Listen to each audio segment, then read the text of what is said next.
I have different kind of email I have received, mainly in job offers, in official communication, and also in study purpose, in the perspective of university level. Okay. Do you prefer to email, phone, or text your friends? I prefer phone or text to communicate with my friends and family also.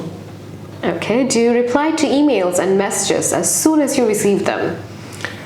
I reply messages as soon as I get the message. I reply it. But for email, I take time to reply the email. Okay. Are you happy to receive emails that are advertising things? Actually, not. I am not happy to receive those kind of email because it can give you some phishing email which will disclose your password. Okay.